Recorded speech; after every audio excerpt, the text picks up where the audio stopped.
Good morning, good afternoon, or very good evening to all the students and teachers watching this video. Welcome in the Listen and Read Aloud series. Friends, we all know that listening is the fundamental linguistic skills. When we learn any new language, listening and reading aloud is very important because these two skills will not only improve our pronunciations but will also help us in improving our vocabulary and understanding. So, in this series, you are going to listen to the loud reading done by me and you are going to read aloud with me, along with me. So, please open your textbooks and be ready for reading aloud. In this particular video, we are going to read aloud chapter number 1.2, The Fun They Had. So students, open your books on page number 5 and be ready with a pencil so that you can underline all the new words that you will come across.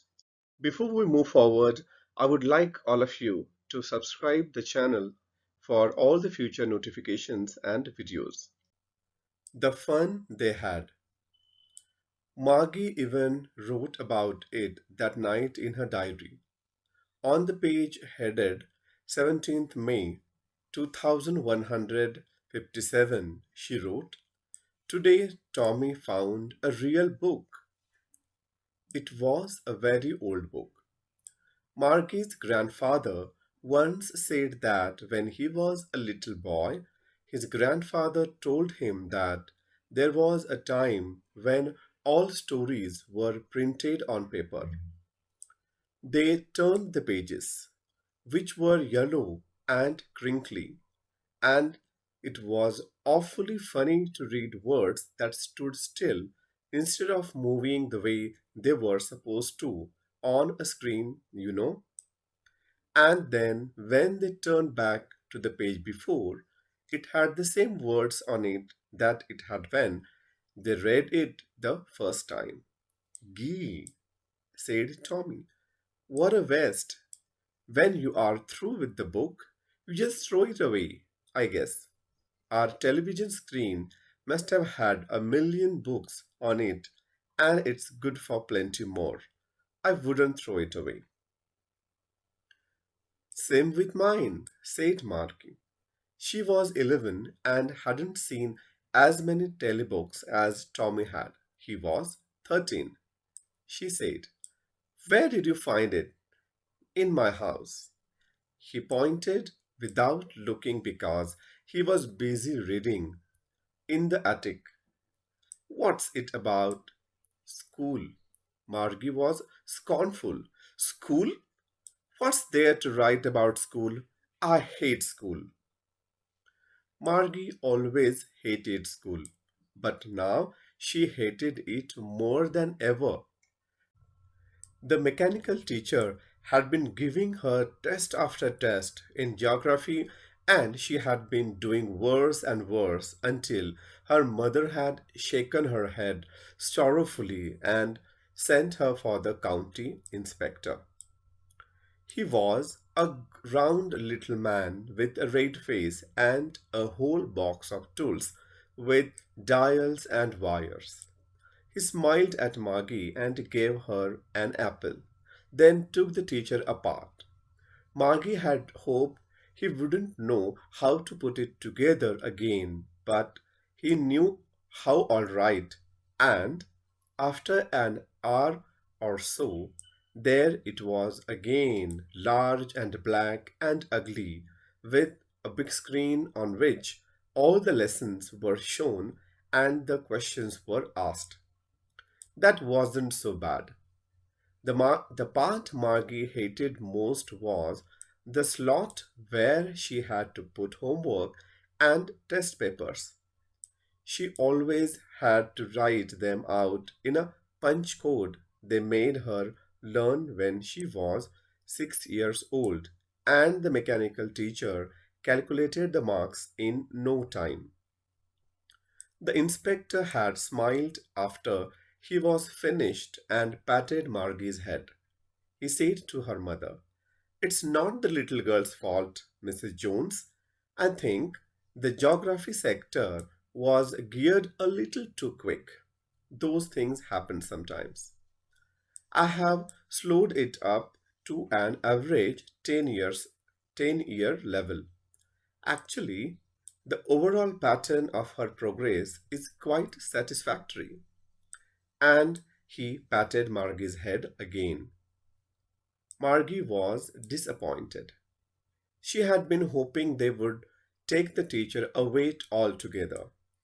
They had once taken Tommy's teacher away for nearly a month because the history sector had blanked out completely. So she said to Tommy, "Why would anyone write about school?" Tommy looked at her with very superior eyes. "Because it's not our kind of school, stupid. This is the old kind of school that they had hundreds and hundreds of years ago," he added loftily, pronouncing the word carefully. "Centuries ago."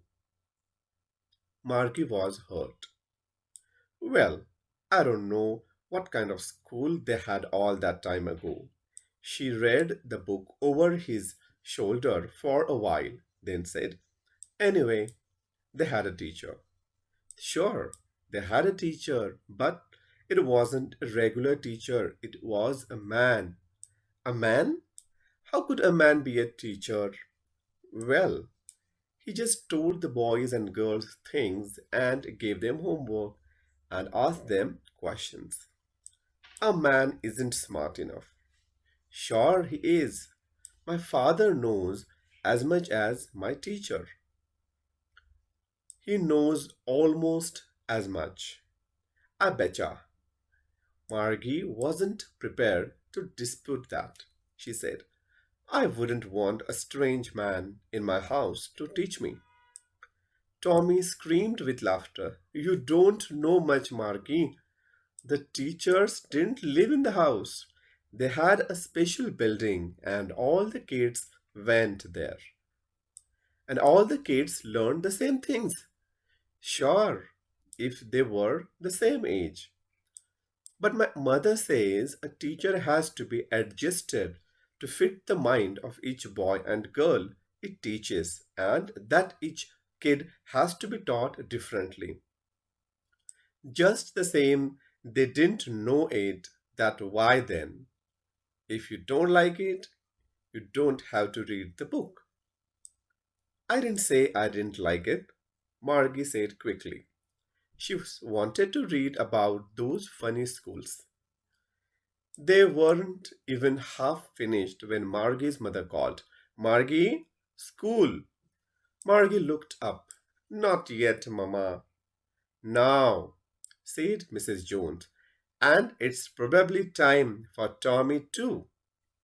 Margie said to Tommy, "Can I read the book some more with you after school?" "Maybe," he said nonchalantly. He walked away whistling, the dusty old book tucked beneath his arm. Margie went into the schoolroom. It was right next to her bedroom, and the mechanical teacher was on and waiting for her. It was always on at the same time every day except Saturday and Sunday because her mother said little girls learn better if they learned at regular hours. The screen was lit up and it said, "Today's arithmetic lesson is on the addition of proper fractions. Please insert yesterday's homework in the proper slot." Margie did so with a sigh. She was thinking about the old schools they had when her grandfather's grandfather was a little boy. All the kids from the whole neighborhood came, laughing and shouting in the schoolyard, sitting together in the schoolroom, going home together at the end of the day. They learned the same things so they could help one another with the homework and talk about it. And the teachers were people. The mechanical teacher was flashing on the screen. "When we add fractions 1 by 2 and 1 by 4, Margie was thinking about how the kids must have loved it in the old days. She was thinking about the fun they had by Isaac Asimov. So, students, this was the loud reading for the lesson, the fun they had. I'm sure you must have underlined all the new words. So, kindly write those new words in your notebook and find out their meanings in dictionary and use those words in different meaningful sentences. Thank you so much for watching the video.